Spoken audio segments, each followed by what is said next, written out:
video we're going to talk about sharpening. I've had a couple requests for videos about sharpening techniques, and so that's what we're going to work on today. Essentially, I'm going to talk about a couple different techniques that I use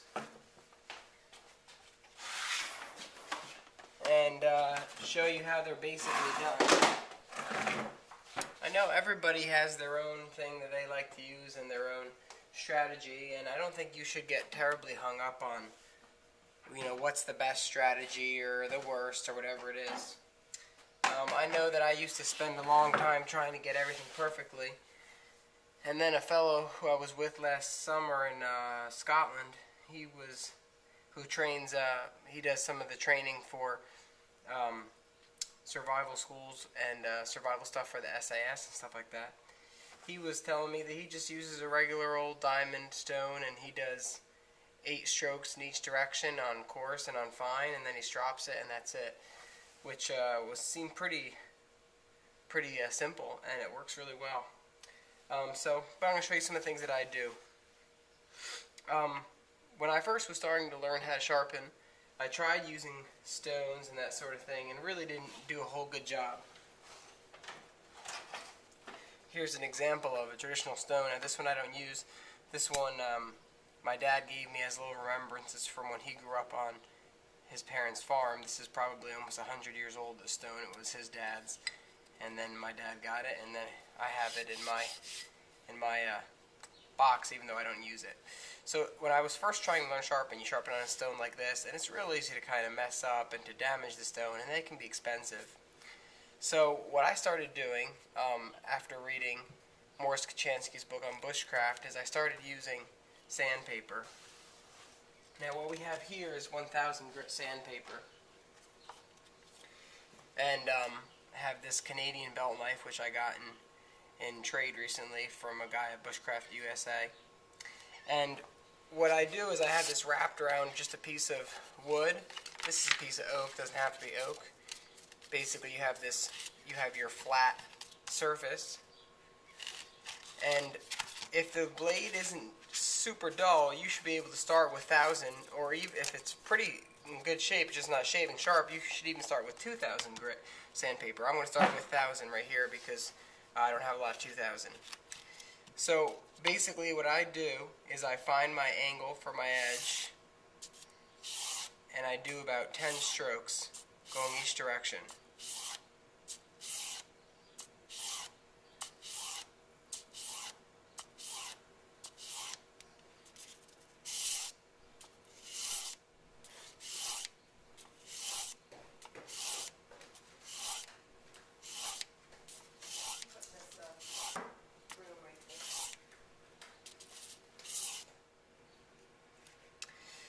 Now, you have to remember that you always want to maintain the same angle. When I sharpen, I don't necessarily worry about maintaining the same exact angle that might have been on the blade, because I know that if this is the angle that I'm comfortable with, it's the angle that will eventually develop. Take it or leave it. That's the way I do it. So as you're going back and forth, you can feel the draw decrease. There's less friction over time as you're doing this on the sandpaper, and you know when to stop, because you'll feel the friction change. Now some people sharpen away from the blade, some people sharpen towards. Now I know a lot of people have theories about which one's the best and which one isn't the best. I know Morris Kochanski says you should never draw away, but I know some guys who that's the only way they sharpen is by drawing away from the cutting edge like that.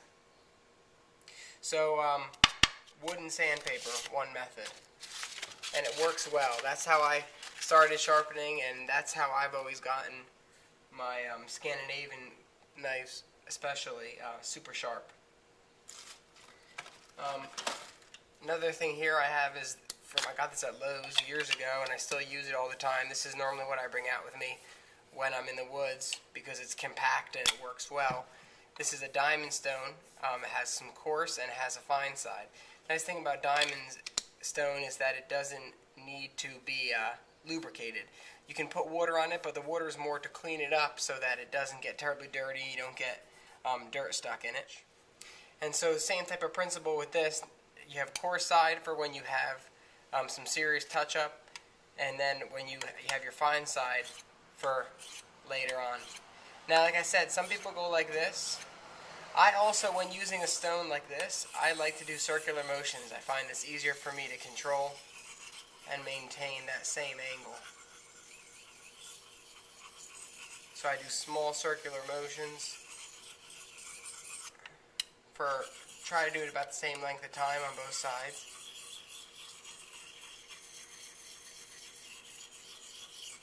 And you can feel this as well. You know, when I get towards the tip, for example, I can feel the tip needs a little more touch-up. I can feel it has a little more friction. Next, I have this Falknovin, I think it's a DC4. Basically, on the one side it has a diamond stone, which would do your touch-up. Other side is ceramic. Now, the ceramic is typically where you would want to finish after you're done using your fine or your diamond, or some people eat ceramic after stropping even. Now, with a stone like this, the two methods would be to kind of lay it flat and use it like this, maintaining the same angle,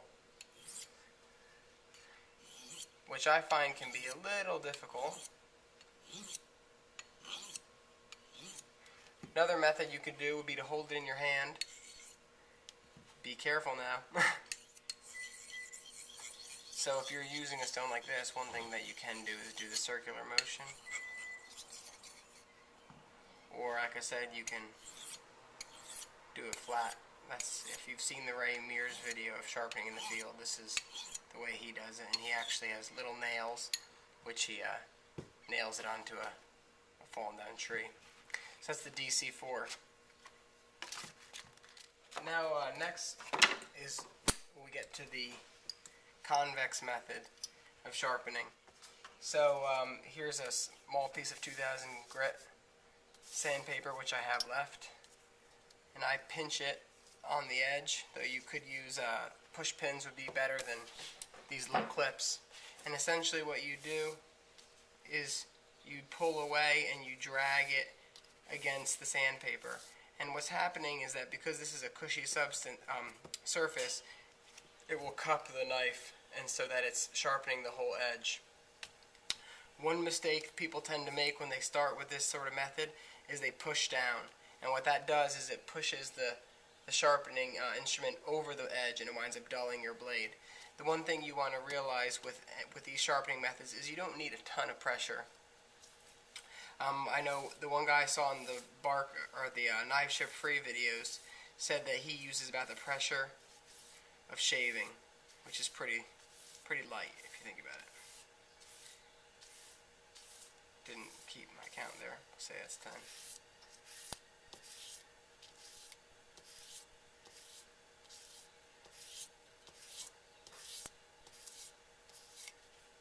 So that would be your method of shaving, or of sharpening rather, going back and forth.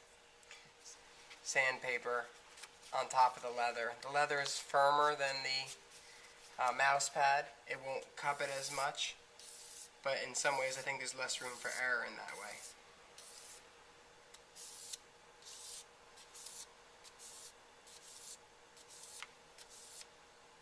Now, when you want to really get it sharp to that next step, you have stropping, and we have some stropping compound.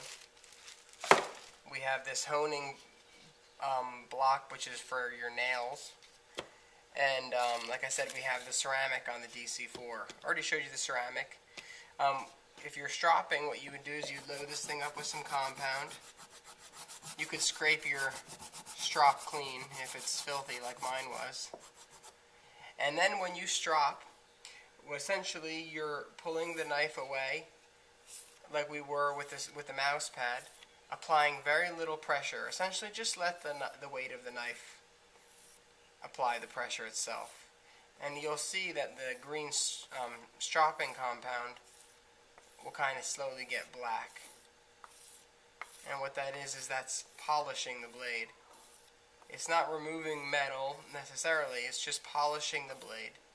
And the polishing of the blade is what gives it that final bit of sharpness.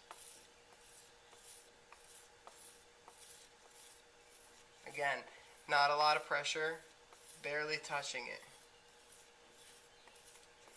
There's been a lot of people lately that I've read who say they think a slack strop will work better than a firm strop, like a belt or something like that. So the next thing you could use would be one of these buffing things. 3 and a 4 are the ones that I use. So same type of principle, almost no pressure, and essentially you're just shining that knife. Now you will use the same method of stropping for whichever type of knife grind you're going to use. So now here's the Canadian belt knife.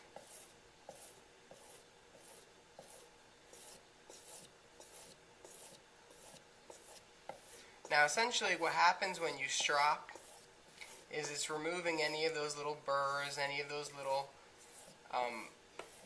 microscopic hang-ups that you might have on your edge. You might not even see them with the naked eye.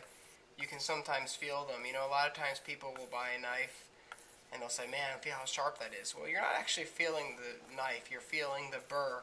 And the burr makes it feel like it's sharp, but it's not necessarily sharp. A knife with a burr that isn't sharp will feel to your finger sharper than a knife that actually is really sharp. So there you go, that's the stropping.